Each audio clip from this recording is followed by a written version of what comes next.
प्रत्येक निवडणुकीमध्ये सावंतवाडी विधानसभा मतदारसंघाचं प्रचाराचं काम सुरू करण्याच्या अगोदर राजघराण्यामध्ये जो पाटेश्वर बसलेला आहे त्याच्यासमोर नतमस्तक होणं, त्याची कृपादृष्टीसाठी प्रार्थना करणं आणि त्याचे आशीर्वाद घेऊन मग प्रचाराला सुरुवात करणं हा मागच्या प्रत्येक निवडणुकीचा माझा प्रघात आहे.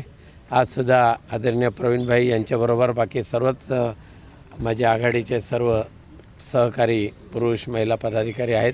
यांच्या समवेत आम्ही पाटेश्वराकडे प्रार्थना केलेली आहे की भारत मातेच्या रक्षणासाठी जे आम्ही उतरलेलो आहोत त्या भारत मातेचे रक्षण करण्यासाठी आम्हाला चांगली ताकद दे आणि या निवडणुकीमध्ये सुद्धा 100% यश प्राप्त करून दे अशी प्रार्थना केलेली आहे. ठीक आहे, फार काय किंमत देत नाही मी त्यांच्या अशा वक्तव्याला. त्यामुळे गिर गई तो भी टांग ऊपर असं म्हणतात तसं आहे ते. तुमच्यासारख्या पक्ष बदलून आम्ही ह्या जिल्ह्याचे पालकमंत्री केलं, ह्या जिल्ह्याचे नियोजन मंत्री केलं, ह्या जिल्ह्याचे अर्थमंत्री केलं. आम्ही उपाशी राहिलो पण दीपकभाई तुम्हाला खायला घातलं. आता खाल्ल्या ताटात घाण केलेली तुमची औलाद, त्यामुळे तुम्ही आमच्यावर बोलण्याचा तुमचा नैतिक अधिकारच नाही तुम्हाला.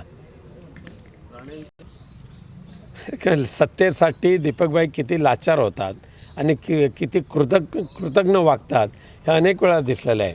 साक्षात प्रवीणभाई ते आहेतच.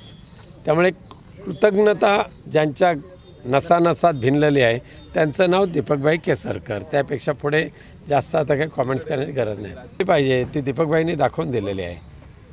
शक्ती प्रदर्शन कसलं शक्ती प्रदर्शन? अगदी आट्टापिटा करून केवळ जे काय जमा केले होते त्यांच्या पायालासुद्धा फोड आले बिचाऱ्यांच्या.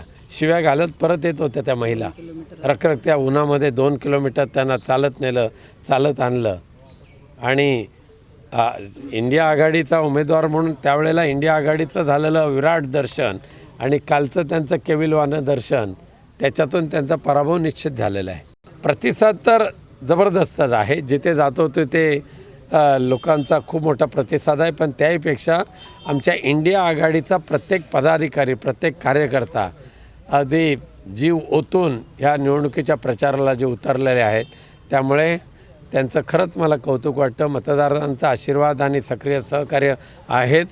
त्यामुळे विजय हा निश्चित आहे, तो सुद्धा किमान 2.5 लाखाच्या मताधिक्याने. कोण नितेश राणे?